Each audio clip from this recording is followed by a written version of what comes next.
ای گل بربر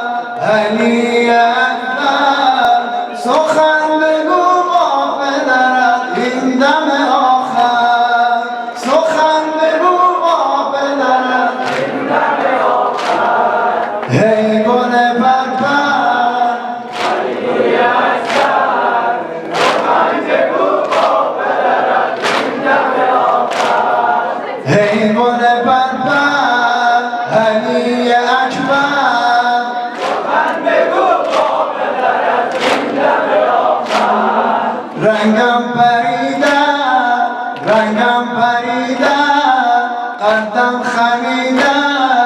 در پیش چشمم شد علی صد بار پیکر در پیش چشمم شد علی صد بار پیکر یا ولدی دیده خود باز کن یا ولدی دیده خود باز کن تبسمی تکلمی با پدر آغاز کن من پدر پیر تو و من سخن ساز کن خنده دشمن سوزد دل من سخن بگو با پدرت این دم آخر سخن بگو با پدرت این دم آخر ای گل بربر علی اکبر سخن بگو با پدرت این دم آخر ای گل بربر علی اکبر سخن بگو با پدرت این دم آخر ای که تویی اشبه مردم بر رسول خدا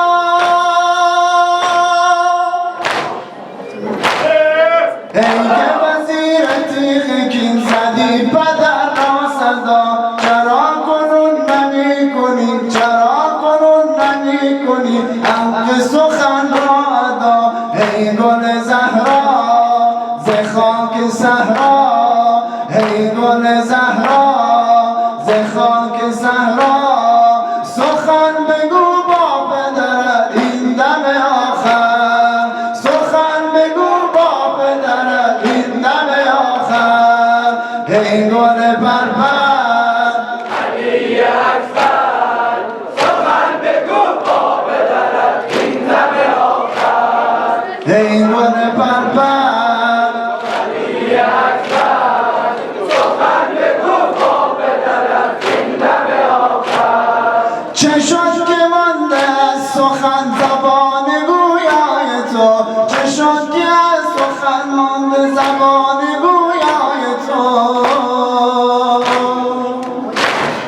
چرا به خون شسته شده روی دلارای تو چرا شده نقش زمین قامت رعنای تو قسم به قرآن دلم مسوزان قسم به قرآن دلم مسوزان سخن بگو با پدرت این دم آخر سخن بگو با پدرت این دم آخر ای گل بربر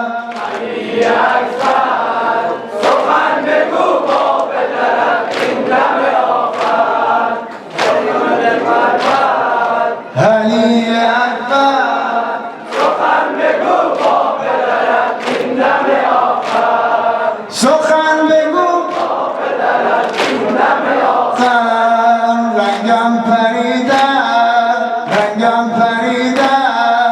قدم خمیده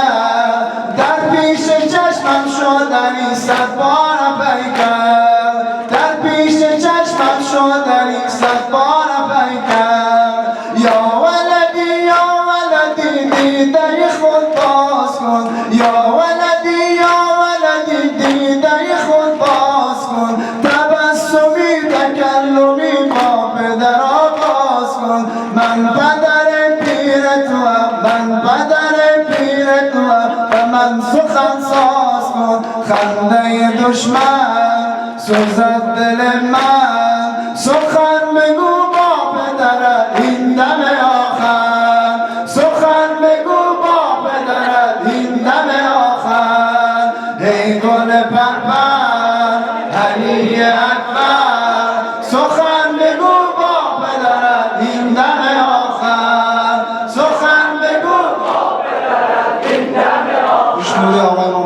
سلام